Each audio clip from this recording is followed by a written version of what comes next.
Hi, I'm Kyle with Stern Pinball, and today we're going to go over how to remove the upper playfield from your JAWS Premium or Ellie. Before you service your game, it's always a good idea to either power the game off or open the coin door so the interlock switch is in the powered off position. When the coin door is open, the interlock switch is open, it'll remove the 48 volts from the playfield.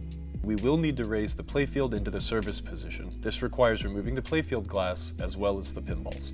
To remove the balls manually, we will actuate the ball serve plunger.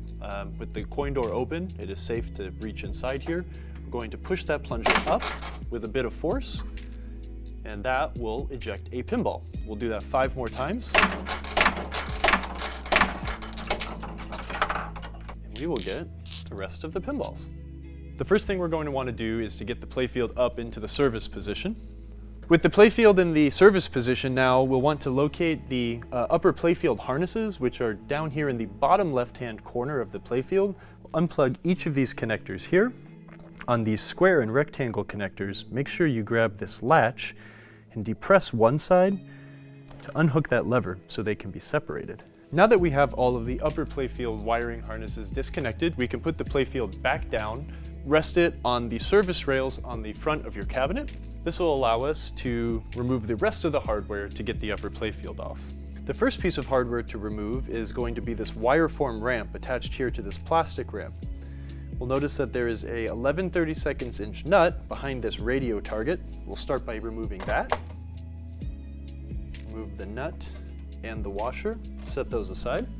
We'll follow the ramp down. We'll notice that there is another support here that attaches the ramp to the playfield. It's a Phillips head screw, so we'll take our number 2 Phillips screwdriver and start to loosen this guy. If the hex post underneath starts to spin, just grab it and hold it in place while you loosen the screw. On this screw, there are 2 washers, one underneath the head of the screw and one underneath the wire form of the ramp. When you remove the screw, make sure you grab that other washer.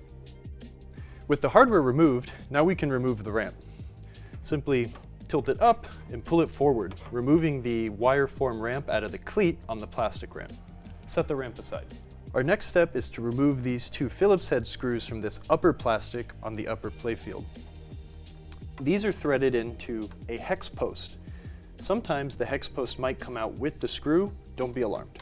Once you remove that upper plastic, we have one more screw to back off. This screw does not need to come out all the way. We need to just back it off until we can feel the upper playfield start to tilt. I'm using my left hand here to push a little bit of pressure up, and now we're loose. The screw can stay in that position. After we loosen the Phillips head screw, next we will remove the frontal plastic that says Orca using a 1/4 inch nut driver. And 2. Set this aside. Next, behind the back panel and underneath the portion of the plastic ramp on the upper playfield, you'll find 2 nuts that attach the upper playfield to the back panel. You'll want to remove these nuts all the way using an 11/32 inch nut driver. The last step before we remove the upper playfield is to lower the shark target assembly.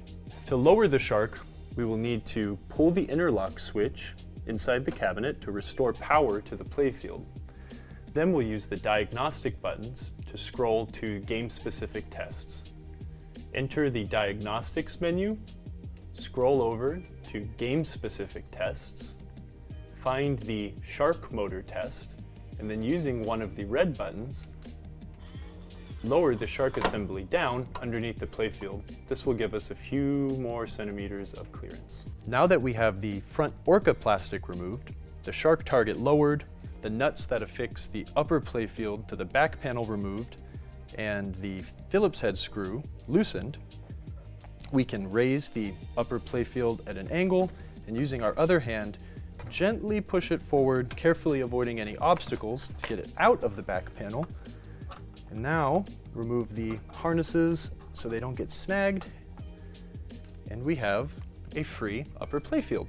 Ensuring that you have all of the hardware pre-removed and the harnesses unhooked from the main playfield harness will allow you to gently maneuver the upper playfield out of your JAWS and get it ready for any sort of service necessary.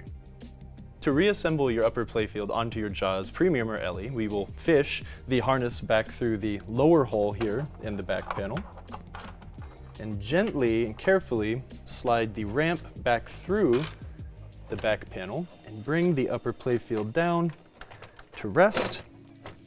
One other thing to check is make sure that the wire form for the center ramp doesn't get pinched beneath the bracket. Next, we want to reattach the nuts to the rear of the playfield on the back panel. Once we've reattached our front Orca plastic and we have tightened down the Phillips head screw on the mini playfield, we're going to attach our upper Orca plastic back onto the mini playfield. If your hex posts are still attached, you can still screw them in by using the Phillips heads on top.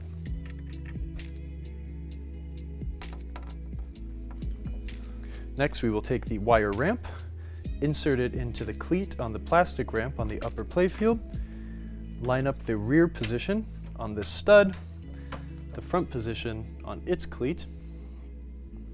We'll do the front side first. Do remember, there were two washers, one under the ramp and one above.